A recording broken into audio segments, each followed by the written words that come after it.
রাত ৩:৩০ আমি এখনো ব্যাগ গুছাচ্ছি। দীর্ঘ ১ মাস যাবৎ বাড়ি যাব করছি। আর তখন থেকেই গুছাগুছি চলছে। তারপরও লাস্ট ডে আমাদের এখনো এত কিছু গোছানো বাকি। ছোটবেলা থেকেই কোথাও যাওয়ার আগে আমি এমন এক্সাইটেড থাকি, যার কারণে আমার রাতের আর ঘুম হয় না। কোনটা রেখে যাচ্ছি, কোনটা নিয়ে যাচ্ছি, কোনো কিছু বাদ যেন না পড়ে, এইসব নিয়ে বেশ চিন্তিত থাকি। তবে সবসময় কিছু না কিছু বাকি থেকেই যায়। তবে এবার আর কোনো কিছু বাদ দেয়নি, সব কিছু নিয়ে এসেছি। আমার ভাই বলে পারলে বাসাটাও নিয়ে যাইতি, সবই তো নিয়ে গিয়েছি। তাদের ছোট বেবি আছে, তারাই কেবল জানে যে কত কিছু যে নিয়ে যেতে হয়, কোনো কিছুই বাদ দেওয়া যায় না। আসলে গ্রামের বাড়িতে সবকিছু অ্যাভেলেবেল না। সবাই ঘুমিয়ে গিয়েছিল, দেন আমি একটু ঘুমালাম, উঠে রেডি হয়ে পড়লাম সকাল সকাল। পিছনে তো দেখতেই পাচ্ছেন, মাশাল্লাহ মাশাল্লাহ, আমার বড় মেয়েটা আসলে বড় হয়ে গেছে। আরও বড় হয় আমার অনেক উপকার হয়েছে। তার 2 বোনকে সে রেডি করছে, আর এখানে আমি সব কিছু গুছিয়ে নিচ্ছিলাম, নিজে রেডি হচ্ছিলাম। যে মেয়েটা অসুস্থ থাকে অনেকটা চিন্তা হচ্ছিল, তারপর আল্লাহর নাম নিয়ে আমরা বের হয়ে পড়লাম। এই যে আমার বিল্লিগুলো মাশাল্লাহ অনেক বেশি কিউট লাগছিল, আর সবাই খুব এক্সাইটেড বাড়ি যাচ্ছে। তবে মেজো মেয়েটা অসুস্থ, একটু মন খারাপ ছিল। তবে ক্যামেরা দেখলেই তার মুখে একটা মিষ্টি হাসি চলে আসে।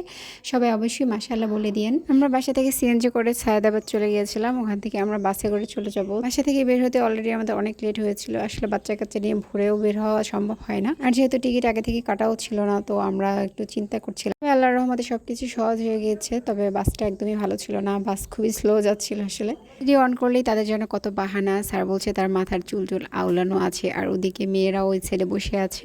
তো আমি একটু ঠিক করে দিচ্ছিলাম। মেজু মেয়ে আর তার বাবা ওই সাইডে সিটে বসেছিল, আমরা এই সাইডে বসেছিলাম। মাঝে মধ্যে এসে ছোট জনকে একটু ধরছিল তার বাবা। বলতে গেলে এখানে আমাদের জার্নি মাত্র শুরু হয়েছিল, খুবই স্লো যাচ্ছিল গাড়ি। 2 ঘন্টা বেশি লেগেছে আমাদের বরিশাল পৌঁছাতেই। আর এখানে ডাল ভাজা, বাদাম ভাজা এইসব তো আছেই, এগুলো না হলেই না। মেয়ের বাবা এগুলো খুব বেশি পছন্দ করে, আর আমরা পছন্দ করি।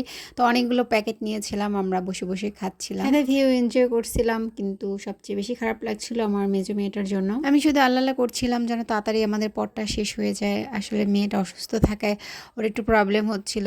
ওর খারাপ লাগে দেখে আমার এত বেশি কষ্ট লাগছিল, কিন্তু আমার কিছুই করার ছিল না। তবে মেয়েটা আমার সেদিন অনেক বেশি ধৈর্যের পরীক্ষা দিয়েছে। আল্লাহ এভাবে ওর ধৈর্য আরও বাড়িয়ে দিক, আমিন। আর এখানে আমাদেরকে 20 মিনিটের যাত্রা বিরতি দিয়েছিল। এখান থেকে আমরা স্যান্ডউইচ আর অন্যান্য খাবার নিয়ে নিয়েছিলাম, আর মেয়েটা একটু ওয়াশরুমে যেতে পেরেছে। এখানে আমি কিছু সময়ের জন্য একটু চোখ বন্ধ করেছিলাম, আর আমার বড় মেয়ে চুপি চুপি হচ্ছে একটু ভিডিও করেছিল। এখানে সবাই প্রায় ঘুমিয়ে গিয়েছিল, অনেক টায়ার্ড ফিল করছিলাম, কিন্তু কি করার, শেষই হচ্ছে না যাত্রা। বাসটা এত স্লো যাচ্ছিল কেন জানি না। যাই হোক, বরিশাল এসে পৌঁছালাম আল্লাহ করে। দেন হচ্ছে আমরা ওখান থেকে একটা সিএনজি নিয়ে নিয়েছিলাম। দেন এই তো চলে যাচ্ছি আমরা বাড়ির উদ্দেশ্যে। এখানে সিএনজিটা একটু থামিয়েছিল, দেন ওকে বললাম যে সামনে ভাজা পোড়া আছে, আমার একটু পেঁয়াজও খেতে ইচ্ছা করছে। সে গিয়ে এখান থেকে ভাজা পোড়া আরও অন্যান্য খাবার নিয়ে নিয়েছিল কিছুটা। বিকাল গড়িয়ে সন্ধ্যার পথে ছিল, তবে অতটা বেশি ঠান্ডা না থাকায় আমাদের অত বেশি প্রবলেম হচ্ছিল না। মেয়েটার জন্য টেনশন হচ্ছিল, তাছাড়া চিন্তা করছিলাম বাড়িতে যখন হোক পৌঁছে যাবো ইনশাল্লাহ, এটা নিয়ে ভাবার কিছু নেই। তবে এই যে মেয়েটা হচ্ছে কিছু খেতেও পারছিল না, ওকে ঠিকমতো খেতেও দিচ্ছিলাম না যাতে ওর বেশি প্রবলেম না হয়। সিএনজিতে থাকতে থাকতে প্রায় সন্ধ্যা হয়ে গিয়েছে, আর আমি বাহিরে একটু একটু করে দেখছিলাম, বেশ ভালো লাগে। বাড়িতে তেমন একটা আশা হয় না বলে যখনই রাস্তাগুলো দিয়ে যাই তখনই কেমন যেন খুব বেশি ভালো লাগে। ছোটোবেলার কথা খুব মনে পড়ে যায়, আসলে ওই দিনগুলোর মতো আর কখনই হয় না। দেন আমরা রাজাপুর এসে পৌঁছাই, আর এখানে আমার খুব খারাপ লাগছিল। দেখা যায় আমি লং টাইম ধরে চা খাইনি, আর আমি নেমেই প্রথমে চা খেয়ে নিয়েছি। দেন আমরা এখান থেকে হচ্ছে টুকটাক কেনাকাটা করে খাবার, এখানে আমরা অটোতে উঠে গিয়েছি, যেহেতু রাত হয়ে গিয়েছে। আর এখানে আমাদের একটা নদী পার হতে হবে, আর এই জন্য আমি একটু টেনশনে ছিলাম। তবে ওপারে, নদীর ওপারে আব্বু আম্মু সবাই আমাদের জন্য ওয়েট করছিল। এখানে নেমে 4টার দিকে নজর পড়লো, 4টা এত সুন্দর লাগছিল, তাই ভিডিও না করে পারলাম না। আমরা এখানে খেয়ার জন্য ওয়েট করছিলাম, খেয়া ওই পাশে ছিল। তো আব্বু আম্মু খেয়ালা ভাইয়াকে বলে পাঠিয়ে দিয়েছিল তাড়াতাড়ি, তাই চলে আসছে। এইখানে সমস্যাটাই হচ্ছে এই খেয়ার জন্য দীর্ঘ সময় ওয়েট করতে হয়। ছোটবেলা থেকে এই একটা প্যারা আমাদের এখানে আসলেই সহ্য করতে হয়, যেহেতু নদী পারাপারের জন্য একটাই নৌকা, আর এটা হচ্ছে এপারে থাকে না ওপারে থাকে, এটার জন্য খুবই প্রবলেম। যখন মানুষজন কম থাকে তারা লেট করে আসে, আর এটা যে কি পরিমাণ প্যারা দেয়। আমার কাছে মনে হয় যে 2 পাশে 2টা থাকলেই হতো, তারা 2 পাশে 2টা রাখতো, তাহলে যখন যাদের ইমার্জেন্সি দরকার যেতে পারতো। কিন্তু না, এটা ছোটোবেলা থেকেই দেখে আসছি এই প্রবলেমটা। দেন এই যে আমরা নদীটা পার হয়ে যাচ্ছি, ভেবেছিলাম ভয় করবে না, একদমই ভয় করেনি। দেন আল্লাহর রহমতে আমরা পৌঁছে গেলাম, আর এই যে আব্বু আম্মু আরও অনেকে এসেছিলো আমাদেরকে নিয়ে যেতে। তো আমরা এখান থেকে নেমে সবাই আবার হাঁটতে হবে। এখানে মানে এই 2টা জায়গায় হচ্ছে সবচেয়ে মেন ঝামেলা করে। এক হচ্ছে আমাদের নদী পাড় থেকে বাড়ি পর্যন্ত যেতে হয়, কোনো এখানে গাড়ি নেই। আর হচ্ছে এই খেয়া, এই দুইটাই হচ্ছে বেশি প্রবলেম। তারপরেও ছোটোবেলা থেকে অভ্যস্ত যারা, তাদের জন্য তো সমস্যা হয় না। আমরা যেহেতু এখানে রেগুলার এখন থাকা পড়ে না, ছোটোবেলা আমাদের প্রবলেম ছিল না, এখন একটু কষ্ট হয়, মনে হয় যে এত দূর কেন আর হেঁটে হেঁটে যেতে হবে। আর এই যে আমার ছোটো আম্মুটা দেখেন কি একটা অবস্থা, নানির দিকে এমনভাবে তাকিয়ে আছে, আমি ভিডিওর ভয়েস দিতে গিয়েও এত হেসেছি। কতদিন যে সে দেখেনি, সেই জন্য সে উকি ঝুঁকি দিয়ে খুব ভালো করে দেখে নিচ্ছে তার নানিকে। যাই হোক, এখানে আসার পর অনেকটা নিশ্চিন্ত হলাম যে অ্যাট লাস্ট আমরা সেফলি আল্লাহর রহমতে বাড়িতে পৌঁছাতে পেরেছি। মেজো মেয়েটা এই যে নানা ভাইয়ের সাথে দুষ্টুমি করছে, সেও লাইট নিয়ে যাবে। কবে যে এই রাস্তার উন্নতি দেখবো সেটা আসলে আমি জানি না। এই রাস্তায় কেন গাড়ি ঘোড়া চলে না সেটাও জানি না।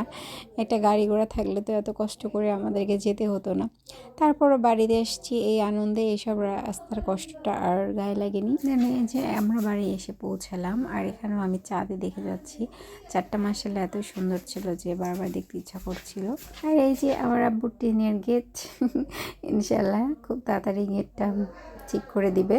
এখন যেহেতু বাড়ির কাজ চলছে, আপাতত এটা দিয়েই সারছে কাজ। দীর্ঘ সময় ধরে যেহেতু বাড়ির কাজ চলছে, চারদিকে ইট বালু সিমেন্ট দিয়ে ভরা ছিল, অনেকটা ঘরের অবস্থা খারাপ হয়ে গেছে। তাতে কি ইনশাল্লাহ সব খুব তাড়াতাড়ি ঠিক হয়ে যাবে। দেনে তো আমি আমার রুমে ঢুকে দেখি এখানে ব্যাগ দিয়ে অলরেডি ভরে গিয়েছে। এই রুমটা আমার ছিল, তো আমার ভাই বলছে এটাও তার রুম। তো এই নিয়ে আমাদের দুজনের মধ্যে বেশ টানাটানি।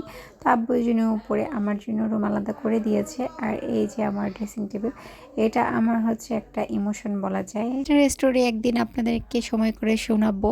আর এই যে এসে সবাই এখানে বসে পড়েছে, আর আব্বু এখানে অনেকগুলো শিং মাছ এনে রেখেছে তার নাতনিদের জন্য। দেন আমরা চলে যাব একটু উপরে, কেমন কাজ হচ্ছে সেটাই দেখার জন্য উপরে চলে গিয়েছি সবাই মিলে। ভিডিওটা ভয়েস ওভার দেওয়ার সময় লাস্টের দিকে একটু সাউন্ড হচ্ছে, আপনারা কেউ কিছু মনে করবেন না। গ্রামে যেহেতু একের পর এক মানুষ আসতে থাকে, তো একটু সাউন্ড শোনা যাচ্ছে তাদের। আর এই যে আমরা দোতলায় চলে এসেছি, কাজ হচ্ছে একেবারেই হয়নি তখন, এখন টুকটাক হয়েছে ভিডিও দিতে দিতে। দেন হচ্ছে আমি রুমগুলো দেখছিলাম, রাতের বেলায় ক্লিয়ার কিছুই দেখা যাচ্ছিল না, ক্যামেরা তেমন আসেনি। আর এই যে পাশাপাশি দুইটা রুম, দোতলায় দুটো রুম হবে, সামনের দিকে সাইড হবে। এখানে অন্ধকার, এখন আপনাদের তেমন কিছু দেখাতে পারিনি।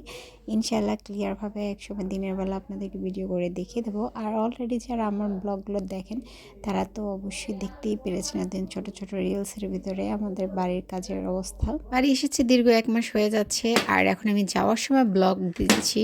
এতটা সময় আমি আসলে ব্লগ এডিট করে ভয়েস ওভার দিয়ে আমি আসলে এটা দিতে পারিনি।